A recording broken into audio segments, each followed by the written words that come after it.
nous avons un inventeur qui construit une machine à rayonnement électrique et électromagnétique capable de guérir les tumeurs cancéreuses, qui le prouve, avec le concours de médecins, de scientifiques, etc. Et non, ça ne sort pas. C'est resté dans les limbes. Et on n'y croit pas. Quand on prend connaissance de cette affaire, on est saisi. On dit, ça n'est pas possible. Eh bien, c'est possible. La preuve, c'est même arrivé. Et ça mérite donc de faire un retour en arrière sur cette destinée extraordinaire et tragique, en fin de compte, de Prioret. C'est ici que l'on a soigné et peut-être guéri le cancer il y a déjà plus de 25 ans. Mais revenons en 1973, lorsqu'Antoine Prior a réussi à convaincre les industriels et les plus hautes autorités de l'État de construire cette gigantesque machine chez lui, dans la banlieue de Bordeaux à Floirac. Car c'est justement à Bordeaux que se passe cette histoire, au temps où Jacques Chaban-Delmas était Premier ministre. Il est déjà un ami d'Antoine Prior et il est aussi de ceux qui croient en son génie. Il faudra plus de 2 ans pour réaliser la plus grosse des machines à guérir d'Antoine Prior. Elle sera construite avec l'aide de l'État. Elle a coûté plus de 3 millions de francs de l'époque. Mais cette mystérieuse machine sur laquelle allaient courir les histoires les plus troublantes, quelle était-elle exactement? La voilà, telle qu'elle avait été conçue dès 1957 par Antoine Prior, qui la présente ainsi. En haut, nous avons le radar, qui faisons comme l'hyperfréquence dessus. Ici, en haut, avons un radar de réserve en cas de panne, et nous mettons avec un guide d'onde dessus, et nous déplaçons avec 4 vis, c'est facile. Ici, il y a un champ magnétique traditionnel et une autre à l'intérieur horizontal. Et ici dessous, il y a la lampe qui est de sorte que nous mettons le sujet dessus des animaux ou d'autres choses, vous comprenez, pour faire l'expérience. Si les explications d'Antoine Prior ne sont pas faciles à comprendre, voici le schéma de la machine. Et c'est la première fois que le principe de l'appareil Prior est ainsi révélé au grand public. Il s'agit d'une très grosse lampe à anode tournante dans laquelle on a fait préalablement le vide et qui reçoit des émissions radio et radar dans les hautes et hyperfréquences, tandis qu'un champ magnétique puissant agit sur la lampe. Il en résulte un plasma froid qui constitue ce que l'on a appelé le rayonnement Prior. Toute l'installation doit être protégée par une cage de Faraday qui arrête les rayons parasites. Plus de 14 paramètres différents doivent ainsi être maîtrisés pour obtenir l'effet du rayonnement d'Antoine Prior. Il est trop complexe, c'est trop compliqué. Il faut qu'il assiste ici avec moi, des mois et des mois, pour comprendre le fonctionnement de l'appareil. Parce que l'appareil est très complexe, très compliqué, et c'est impossible d'apprendre comme d'un jour à l'autre. Avec Prior, et dès 1963, la machine fonctionnait et de véritables expériences contrôlées allaient amener le professeur Marcel Rivière de l'Institut du cancer de Villejuif à intervenir. Alors, je me suis demandé si on ne pouvait pas amplifier cet effet. Et j'ai demandé à ce moment-là à Prior d'augmenter la puissance de son appareil. Bien entendu, dans cet appareil, il y a un certain nombre de facteurs, un certain nombre de paramètres. Et un des plus simples, celui sur lequel vous pouvez le mieux jouer, c'était les champs magnétiques. Les premières expérimentations qu'il avait faites étaient faites avec un champ magnétique de 320 Gauss.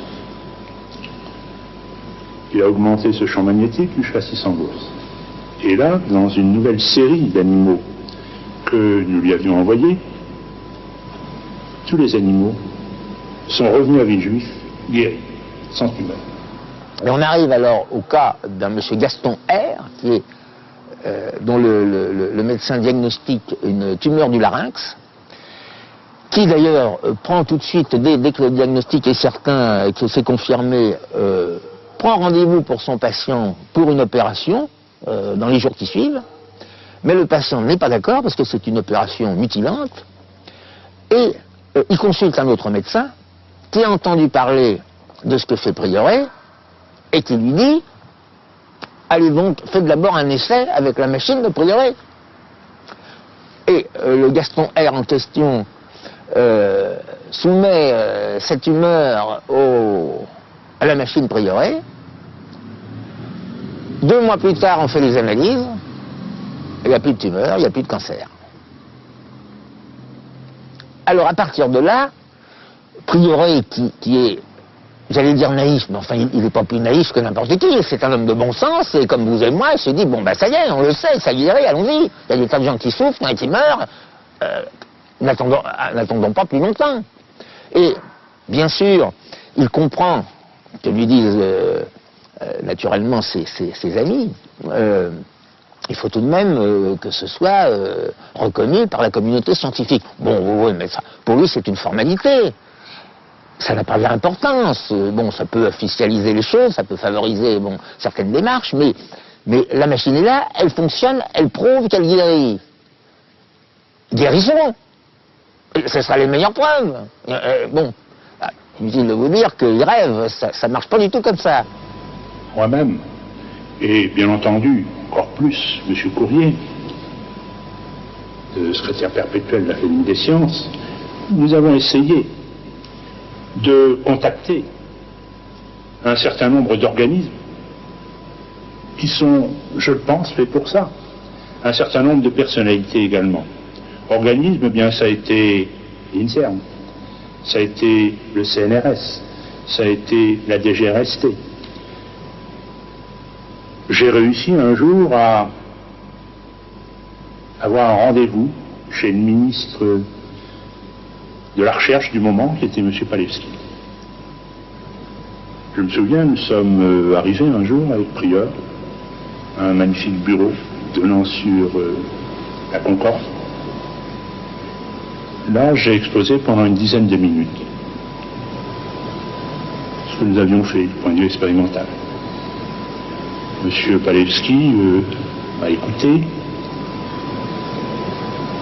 Je voyais que, d'une part, ça le gênait, puis ensuite, ça le dépassait un peu, disons-le franchement. Alors, au bout de 10 minutes, je me suis levé, Prieur également. Le ministre, bien entendu, nous a félicités. Il nous a dit que, bien sûr, c'est très intéressant et qu'il allait essayer de faire ce qu'il pouvait. Bien entendu, rien n'est sorti de toutes ces consultations. Et je dois dire que, dans le fond, il faudrait que le délit d'inaction soit un délit que l'on considère, même d'un point de vue politique. Or, il faut bien dire que c'est rarement le cas. Prieuré, lui, se dit, bon, tous ces savants, ils font ce qu'ils voudront, moi, je soigne. Et il soigne. Par la rumeur, des gens viennent le voir, et il soigne des gens, et il les guérit. Et pour lui, finalement, c'est le principal. Le reste, ça fera ce que ça voudra. Alors, naturellement, il voudrait, en outre, que l'on construise des machines Prieuré. Il voit déjà un retentissement mondial. Il faut dire d'ailleurs qu'en effet, beaucoup de gens de l'étranger vont s'intéresser à cette machine Prieuré. Le journaliste Jean-Michel Graille du journal Sud-Ouest va faire de grands articles là-dessus. Des journaux britanniques également. Il va y avoir bientôt une notoriété de cette machine Prieuré. Nous, thérapeutes, tout au moins ceux d'entre nous qui s'intéressent à la thérapeutique des maladies, qu'est-ce que nous faisons? En général, nous essayons, depuis Pasteur, de découvrir, par exemple, dans les maladies transmissibles, l'agent pathogène, le microbe responsable de la maladie. Ensuite, nous utilisons des médicaments qui ont pour but de détruire le microbe, le parasite, le virus.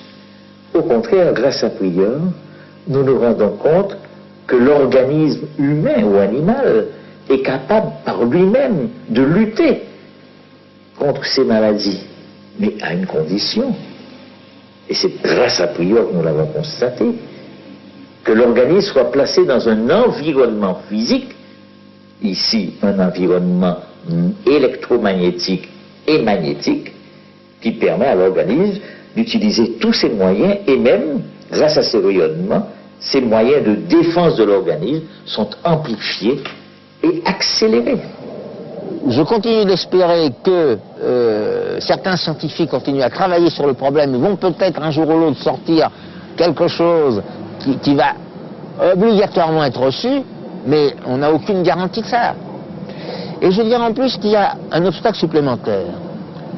C'est qu'à partir du moment où une invention de ce genre, qui a fonctionné pendant des années, semi-clandestinement, mais n'a pas été officiellement reconnue, personne ne peut plus y croire.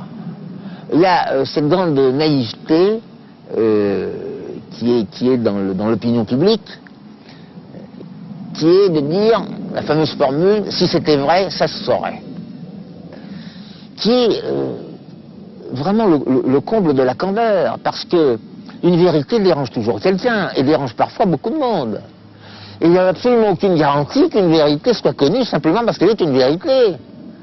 Il y a même au contraire de fortes raisons pour que tout soit fait pour qu'elle n'apparaisse pas. Donc dire si c'était vrai, ça se saurait, c'est complètement idiot.